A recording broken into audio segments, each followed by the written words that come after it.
से आए हो वापस चले जाओ। ये बस्ती नहीं, मौत की बस्ती है। यहाँ मौत के फरिश्ते रहते हैं। जिन्हें खुद मदद की जरूरत है वो क्या किसी की मदद करेंगे। यहाँ जैसे जैसे दिन ढलने लगता है, शाम करीब आती है और रात का अंधेरा बढ़ने लगता है, तो घरों के दरवाजे और खिड़कियां बंद हो जाती हैं और देखते ही देखते ये बस्ती मौत के सन्नाटे में बदल जाती है। स्टोरी की शुरुआत में हम देखते हैं कि अनुराधा एक वीरान पड़े बंगले में घूम रही है और अचानक से उसके सामने एक भयानक डायन आ जाती है और एक चीख के साथ उसका सपना टूट जाता है। जहाँ उसका पति राज कहता है कि क्या हुआ, लगता है तुमने कोई डरावना सपना देखा है। लो तो ये बात है, अगर तुम ऐसी डरावनी बुक्स पढ़ोगी तो डरावने नहीं रोमांटिक सपने आएंगे। लेकिन अनुराधा कहती है नहीं राज, ऐसी बात नहीं है। ये सपना मैंने पहली बार नहीं देखा, ये सपना मैं बचपन से देखती आ रही हूँ। मुझे ऐसा लगता है कि सपने से मेरा गहरा ताल्लुक है। जहाँ राज कहता है कि हम यहाँ हनीमून मनाने आए हैं, तुम्हारा गहरा ताल्लुक मुझसे होना चाहिए, ना कि उस स्टूपिड सपने से। और अगले दिन राज होटल के वेटर गोपीचंद से कहता है कि गैराज से कार ले आओ, हम आज ही बॉम्बे के लिए निकल रहे हैं। पर गोपीचंद कहता है कि कमाल है साहब, इस मौसम में तो 10-10 बच्चों के होते हुए भी लोग हनीमून मनाने आते हैं और आप जाने की बात कर रहे हो। जहाँ राज कहता है अगले साल फिर वापस आ जाएंगे। जहाँ गोपीचंद कहता है नहीं साहब, आपको तो अगले साल जाना चाहिए, 2 से 3 होकर। अच्छा 2 से 3 होकर। जहाँ राज कहता है कि तुमने भी अपना हनीमून ऐसे ही मनाया होगा। गोपीचंद कहता है हाँ साहब, जैसे ही मेरी शादी हुई मैं सीधा गोया चला आया, सोचा आए हैं 2 जाएंगे 3, पूरे 10 साल हो गए, लेकिन अभी तक हम यहाँ से गए नहीं। जहाँ राज कहता है कि अच्छा 10 साल से यहीं लगे हुए हो गुड। दरअसल साहब बात क्या है कि शादी से पहले पत्नी मेरी प्रेमिका थी, मगर उसने शर्त रखी कि शादी के बाद मुझे घर दामाद बनकर रहना होगा। मैंने हाँ तो कह दी, पर फिर इस बात को टालने के लिए मैंने एक तरीका सोचा, क्योंकि सर आप तो जानते ही हो, बहन के घर भाई कुत्ता, ससुर के घर दामाद कुत्ता, और मुझे कुत्ता नहीं बनना था। तो मैंने एक तरीका सोचा, जब तक हम 3 नहीं होंगे हम वापस नहीं जाएंगे, और हम तब से यही हैं। चलो वो तो ठीक है, हमारी मैम साहब कहाँ हैं? गोपीचंद कहता है वो रही मैम साहब, पेंटिंग बना रही हैं। जहाँ राज जाकर देखता है तो अनुराधा एक बंगले की पेंटिंग बना रही थी। जहाँ वो बताती है कि राज ये उसी बंगले की पेंटिंग है जो मुझे उस सपने में दिखाई देती है।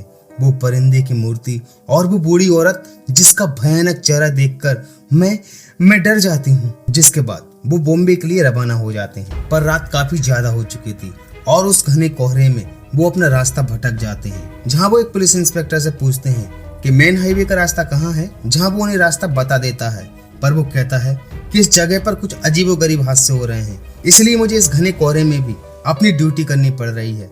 वैसे ये रास्ता ठीक नहीं है, जरा संभल कर जाइएगा। वहीं रास्ते में अचानक से उनकी गाड़ी खराब हो जाती है और वो एक वीरान पड़ी बस्ती में चले जाते हैं, पर उन्हें वहां कोई दिखाई नहीं देता। जब वो जाकर ढूंढते हैं शायद कोई मदद मिल जाए। जहाँ एक पागल आदमी अनुराधा को पकड़ लेता है और वो घबरा कर राज के पास आ जाती है। जहाँ राज कहता है डरो नहीं, वो तो पागल है। वहीं उनकी मुलाकात एक फादर से होती है जो कहते हैं जहाँ से आए हो वापस चले जाओ। ये बस्ती नहीं, मौत की बस्ती है। यहाँ मौत के फरिश्ते रहते हैं। पर राज कहता है कि फादर हमें मदद की जरूरत है। जहाँ फादर कहते हैं जिन्हें खुद मदद की जरूरत है वो क्या किसी की मदद करेंगे। यहाँ जैसे जैसे दिन ढलने लगता है, शाम करीब आती है और रात का अंधेरा बढ़ने लगता है, तो घरों के दरवाजे और खिड़कियां बंद हो जाती हैं और देखते ही देखते ये बस्ती मौत के सन्नाटे में बदल जाती है। और ये कहकर फादर वहां से चले जाते हैं। जिसके बाद वो दोनों वहीं पर रुकने का फैसला करते हैं और उन्हें एक बंगले में रोशनी दिखाई देती है और दोनों उस बंगले में पहुंच जाते हैं। पर उस बड़े से बंगले में उन्हें कोई दिखाई नहीं देता। जहाँ अनुराधा कहती है कि राज ये वही बंगला है जिसकी मैंने पेंटिंग बनाई थी और जो मुझे बार बार सपने में दिखाई देता है। पर राज कहता है कि ऐसे न जाने कितने बंगले होंगे और वो दोनों उस बंगले के अंदर पहुंच जाते हैं, जहां उनकी मुलाकात एक श्रावणी नाम की औरत से होती है, जहां वो उनकी खूब मेहमान नवाजी करती है और राज उसके साथ काफी सारी ड्रिंक कर लेता है। जिसके बाद वो दोनों सो जाते हैं। तभी श्रावणी राज को अपने बस में कर लेती है और राज उसके पीछे पीछे चला जाता है, जहाँ श्रावणी उसे अपने हुस्न का गुलाम बना लेती है और अपने भयानक रूप में आकर राज को अपने बड़े बड़े नाखूनों से मार डालती है। जब अनुराधा उठती है तो उसे राज कहीं दिखाई नहीं देता और जब वो नीचे जाकर देखती है तो उसकी सांसें थम जाती हैं। वो देखती है कि राज की लाश उसके सामने पड़ी है, जिसे देखकर वो चिल्लाती है और अनुराधा का भयानक सपना टूट जाता है और वो कहती है कि राज मैंने एक भयानक सपना देखा। वो श्रावणी ने तुम्हें मार डाला था। हम यहाँ एक पल भी नहीं रुकेंगे, चलो यहाँ से। जहाँ राज कहता है अच्छा बाबा ठीक है, जाओ जाके चेंज कर लो। और तभी अनुराधा का सपना सच हो जाता है और श्रावणी राज को अपने बस में करके एक खुफिया तहखाने में ले जाती है। वहीं अनुराधा को राज कहीं दिखाई नहीं देता और वो उसे ढूंढते हुए बंगले के बाहर आ जाती है, जहाँ उसको वहाँ का चौकीदार मिलता है। जहाँ अनुराधा कहती है कौन हो तुम? जहाँ वो बताता है कि मैं इस बंगले का चौकीदार, तुम कौन हो? वो कहती है हम मुसाफिर हैं, रास्ता भटक गए हैं। यहाँ की मालकिन श्रावणी ने हमें पनाह दी। पर वो कहता है कि ये बंगला काफी सालों से बंद पड़ा है, यहाँ कोई नहीं रहता। और वो उसे श्रावणी की तस्वीर दिखाती है, पर वो तो किसी बूढ़ी औरत की तस्वीर थी, जिसे देखकर वो चौंक जाती है। तभी वो चौकीदार कहता है ये तो श्रावणी है, इसे मरे तो कई साल बीत गए। तभी वो कहती है कि हमने नीचे खाना खाया था, देखो। पर वो जगह बिल्कुल खंडहर पड़ी थी, जिसे देखकर अनुराधा चौंक जाती है और सोचती है ये कैसे हो सकता है। जहाँ वो चौकीदार कहता है कि बेटी श्रावणी एक भटकती आत्मा है, जो बरसों से इस वीराने में भटक रही है। वो लोगों को अपनी जवानी के जाल में फंसा कर ले जाती है और जो एक बार उसके साथ जाता है वो वापस कभी लौट कर नहीं आता। यही वो खौफ है जो यहाँ के लोगों पर छाया हुआ है। बस्ती वालों का मानना है कि श्रावणी नाम की एक अय्यास औरत यहाँ रहती थी। वो इस बंगले की मालकिन थी, जो गांव के जवान लोगों को अपनी हवस का शिकार किया करती थी और उन पर जादू टोना करती थी। जब गांव वालों को इसका पता चला तो उसे चौपाल पर जिंदा जला दिया। उसका शरीर तो नष्ट हो गया, पर उसकी आत्मा आज भी इस गांव को और इस बंगले में भटकती है। और हो सकता है तुम्हारा पति भी उसका शिकार हो गया हो। और दोनों जाकर राज को ढूंढने लगते हैं। वहीं दूसरी ओर श्रावणी राज के ऊपर तांत्रिक क्रिया कर रही थी और जैसे ही उसे ये आवाज होता है कि कोई उसकी तरफ आ रहा है, वो राज को छोड़कर उस चौकीदार पर हमला कर उसे मार डालती है। अनुराधा चीखती चिल्लाती बंगले से बाहर निकलती है, जहाँ वो पागल कहता है उस खूंखार आत्मा ने किसी को नहीं छोड़ा।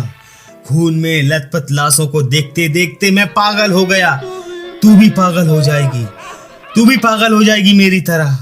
और वो भागकर चर्च में चली जाती है और फादर से हेल्प मांगती है, पर फादर कहते हैं उस आत्मा को काबू में करना मेरी बस की बात नहीं है।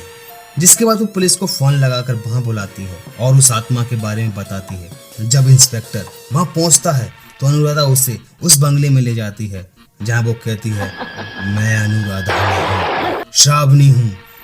वो तो तुम्हारा चर्च में इंतजार कर रही है। और श्रावणी इंस्पेक्टर को भी मार देती है। वहीं फादर उनकी गाड़ी ठीक करवा देते हैं, पर इंस्पेक्टर के नहीं आने पर अनुराधा फादर से कहती है, जहां फादर उस बंगले में जाने को तैयार हो जाते हैं। और जब दोनों उस बंगले में पहुंचते हैं तो श्रावणी फादर को भी मार देती है। वहीं राज को भी अब होश आ चुका था और दोनों उस बंगले से बाहर निकलते हैं और अनुराधा के बाहर निकलते ही गेट अपने आप बंद हो जाता है। जहां राज उस गेट को खोलने की काफी कोशिश करता है, पर गेट खुल ही नहीं रहा था। पर अचानक राज को कुछ होने का एहसास होता है और गेट खुल जाता है। जिसके बाद वो दोनों अपनी कार लेकर वहां से भागते हैं। अनुराधा कहती है थैंक गॉड हम सही सलामत उस नर्क से बाहर आ गए। पर राज कहता है शट अप यू बिच, तुम नर्क से निकल नहीं आई हो, नर्क में आ गई हो।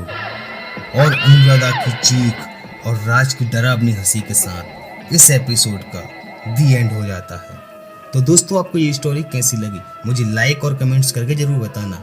अगर वीडियो पसंद आई हो तो इसको शेयर करना, और अगर चैनल पर पहली बार आए हैं तो इसको सब्सक्राइब करना मत भूलना। मिलते हैं अगली वीडियो में, and thank you so much for watching this video.